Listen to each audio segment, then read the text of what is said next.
Medyo seryoso agad yung pag-uusapan natin ngayong umaga dahil isang mahalaga pero kalimitan na iniiwasan at sensitibong paksa sa usapin ng kalusugan, yan po yung HIV at AIDS. Pero bago po lahat ng yan, let's all watch this. Sa Pilipinas, tinatayang aabot na sa 126,378 ang kabuuang bilang ng mga individual na naitalang mayroong HIV o AIDS mula taong 1984 hanggang 2023. Ayon sa pinakabagong pag-aaral, noong Oktubre hanggang Disyembre noong nakaraang taon, ay nasa 41 tao bawat araw ang nadadagdag sa lumulubong kaso ng sakit na ito. Ang Human Immunodeficiency Virus o HIV ay ang virus na nagdudulot ng AIDS o Acquired Immunodeficiency Syndrome, isang sakit na nagpapahina sa immune system ng tao. Higit sa pisikal na epekto ng HIV o AIDS sa mga nakakaranas nito, mas malalim ang sugat na epekto ng mga diskriminasyon at stigma na binabato sa kanila. Alamin natin ang mga proyektong isinusulong kaugnay ng paglaban sa HIV o AIDS at pag-usapan ng darating na International AIDS Candlelight Memorial 2024. Dito lang sa Rise and Shine, Pilipinas. Kaugnay pa rin yan ay makakapanayan po natin ngayong umaga si Dr. Marian Frances Isaac, ang Officer in Charge, Division Chief ng Philippine National AIDS Council. Magandang umaga po, Dr. Marian. Hi, magandang umaga po sa lahat. Maraming salamat po sa inyong imbitasyon po sa amin sa Philippine National AIDS Council po. Doc Marian, good morning. This is Profi together with Patrick. Bago po natin pag-usapan yung International AIDS Candlelight Memorial Day, pag-usapan po muna natin itong HIV at AIDS, no? Ano po ba ang AIDS at paano ito naiiba sa HIV? Sige po, maraming salamat po sa unang tanong po. No? So, ang i-discuss po muna natin yung mga definitions po of mga terms. No? So, unahin po muna natin kung ano po yung HIV.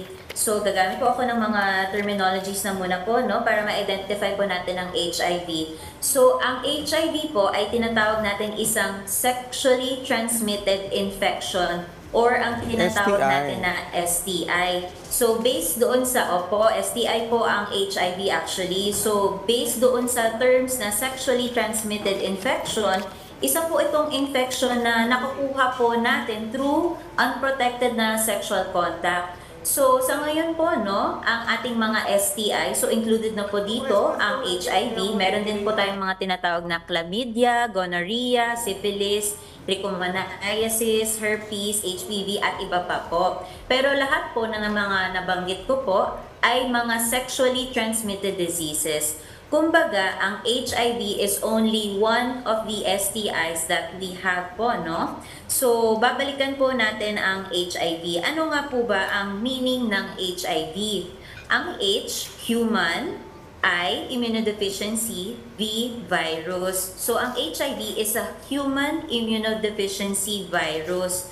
Based po dito sa ating definition ng HIV, human siya, na it can only be transmitted through human beings, kaya nga po siya human immunodeficiency virus. So yun po yung human na component po sa HIV na infection. Ngayon, yung immunodeficiency, ang meaning po ni ito, no? So kapag nakuha po natin ang HIV na virus, yung virus po kasi may capacity po ito na makapagpahina po sa ating mga immune system, sa ating mga katawan. At ngayon po, kapag meron po tayong HIV, itong virus na po ito, which causes the HIV infection, kapag meron po ang tao ng ganito, humihina ang immune system at sa ngayon, tumataas ang ating risk para magkaroon ng iba pang mga infection. Sa ngayon po, no, hindi po natin dapat ma-confuse yung dalawang terms po. Iba po yung HIV at iba po ang AIDS. Yung HIV po is human immunodeficiency virus, habang ang AIDS naman po, iba po siya. Ang AIDS naman is acquired immune deficiency syndrome.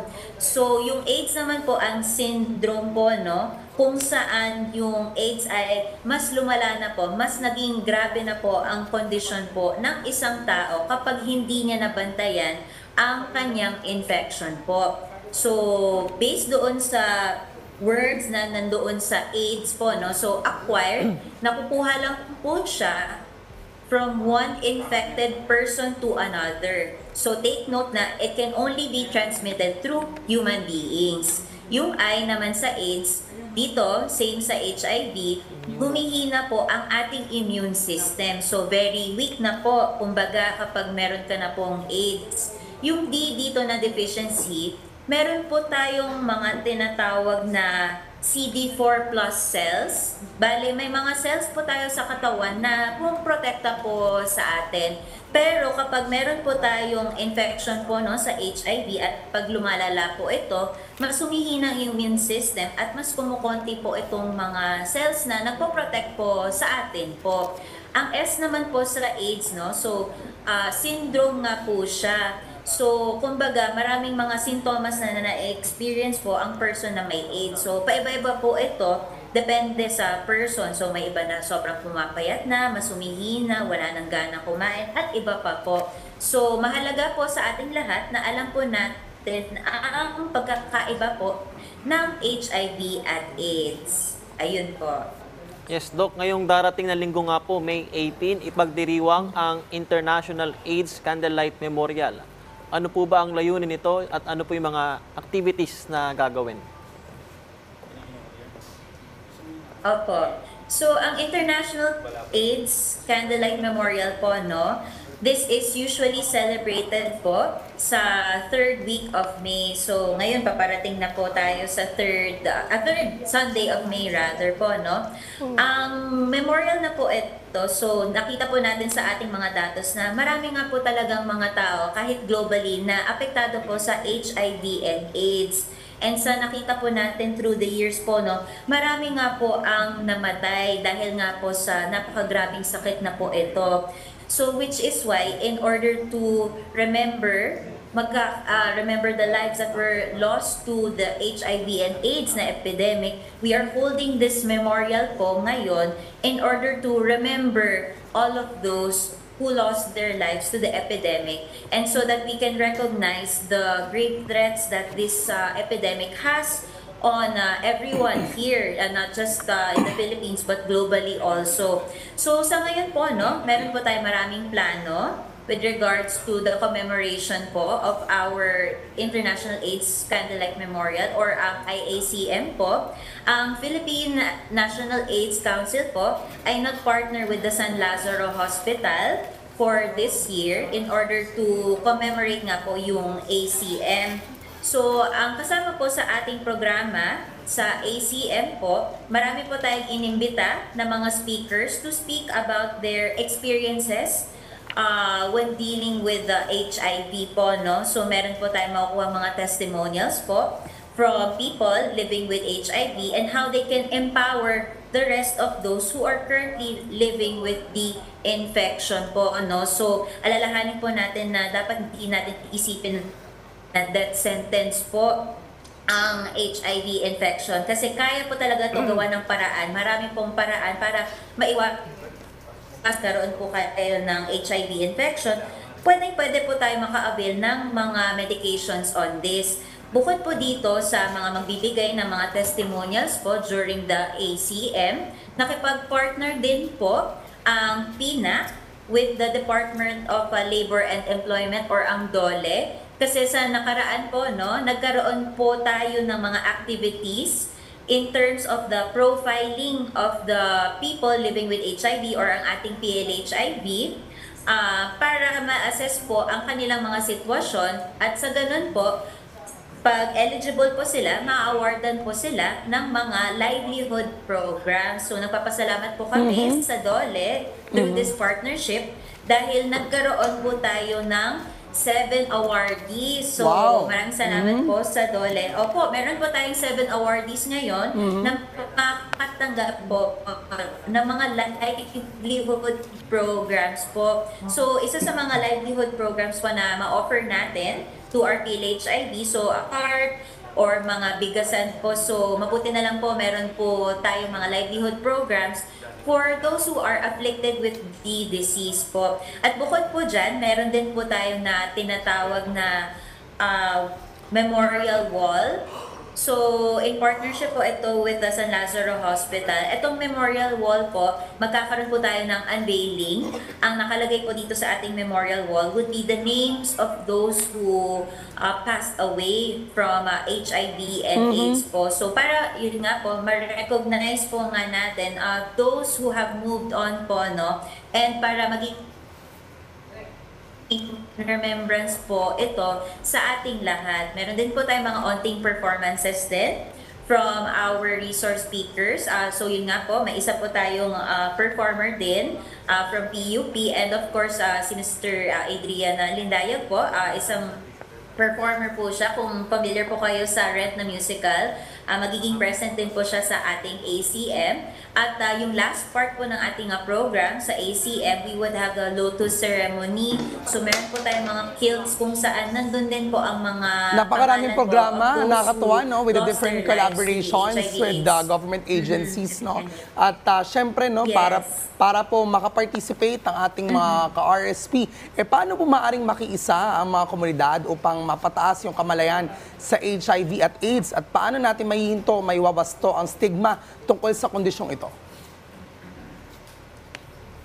Alright, thank you so much for that question po, no? So sa ngayon, inimbita po namin ang lahat po, no? Kung kaya nyo pong mag-attend dito sa ACM. By the way, ang date po nito sa San Lazaro Hospital would be on May 23, 4 p.m. onwards. So kung libre po tayo, pwede po tayong sumali po sa ating commemoration on May 23. So that is a Thursday. So, please feel free to join us in this candlelight memorial po, no, in remembrance of the lives lost, the HIV/AIDS epidemic.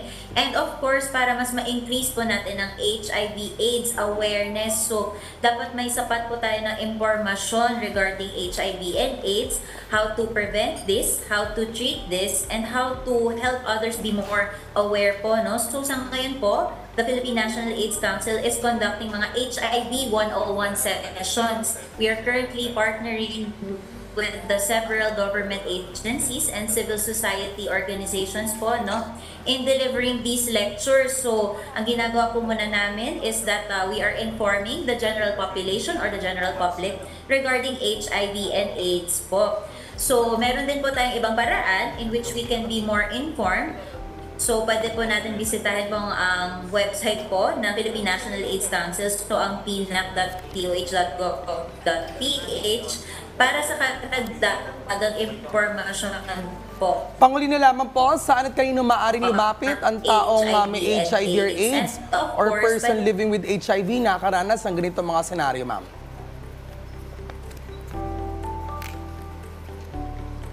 Yes po. So, to all of those who are currently living with HIV, please be reminded that what you have is not a death sentence. Ginagawa po natin ng paraan para malabanan po talaga ang stigma and discrimination po dito sa ating bansa. So, if ever nakaranas po tayo ng any kinds of discrimination, please do reach out to us here sa Philippine National AIDS Council. We will coordinate you with the concerned agencies po para ma-address po ang ating mga concerns. And of course, patuloy din po tayo sa pag-develop ng mga polisiya that will indeed protect you and your rights po moving forward. So, dapat sama-sama po tayong lahat sa laban against this deadly epidemic po sa ating bansa. And of course, we will always do our best to provide you with the necessary services you need in order to lead quality lives po. Napakamalaman nung nabanggit ni Dr. Marian ngayong umaga, no? At syempre, tuloy-tuloy lang tayo mga ka-RSP syempre sa pagtanggal at pag-break ng stigma para doon sa ating mga kapatid na person living with HIV. Yun nga, sa explanation nga ni Doc Marian, sana ay matigil na rin yung discrimination. Maraming salamat po, Dr. Marian Frances Isaac, sa pagsagot sa aming mga katanungan tungkol sa mahalagang usapin na HIV at AIDS. Thank you, ma'am. Maraming salamat po. Salamat.